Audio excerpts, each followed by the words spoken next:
My mother shut me down in a letter when she saw that there was a possibility of me actually calling her out or attempting to hold her accountable for all of the abuse that she put me through.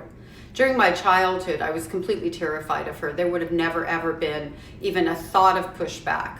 I was in, oh my gosh, can I make her happy mode so she won't emotionally eviscerate me? That's where I was with my mother constantly. Also keeping in mind, she dropped me out of a 2-story window when I was 5, so I knew what she was capable of.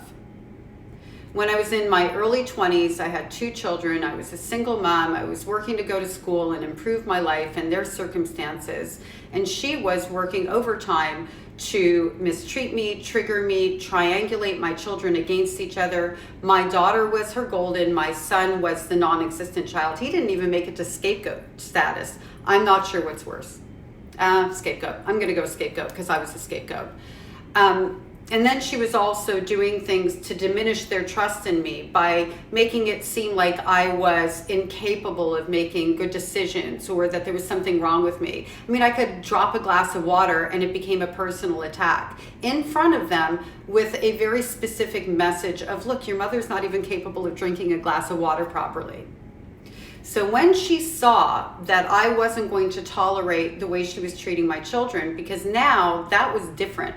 I deserved to be abused. That's how I felt about my relationship with my mother, but my children did not. And when I said to her, listen, I need you to stop, treating them differently, and please try not to speak to me that way in front of them, and can we go to therapy and work this relationship out, because I really want you in my life, I want you in my children's life, but if this continues, I can't continue in this relationship under these circumstances. She saw me gaining my voice.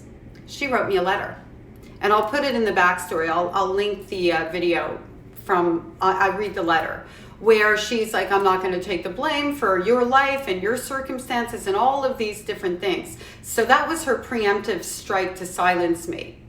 And what I did in return was I wrote her a 7-page letter, which I would never deliver again, because I feel I only gave her the satisfaction of knowing how much she hurt me and that those things landed where she intended them to be.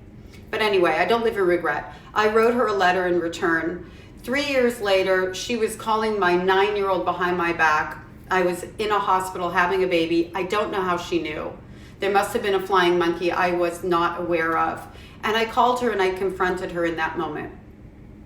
All denial. Nothing had changed. And I've never really, I interacted with her once or twice again when my grandchildren were born, and since then my eldest daughter also has nothing to do with her, because she's an abusive person. And unfortunately, she's never going to change. And even if she did change now, I'm 57 years old. She can't make anything right anymore, because I have so much experience with her. It tells me she's not a trustworthy human being. I've seen my eldest daughter have the same types of experiences with her, albeit not as abusive, because my daughter was an adult when they had interaction. That there's no value in me having a relationship with her, even if she came to the table now. I'm done. Like, it's over. She's not an energy that I need to have in my life.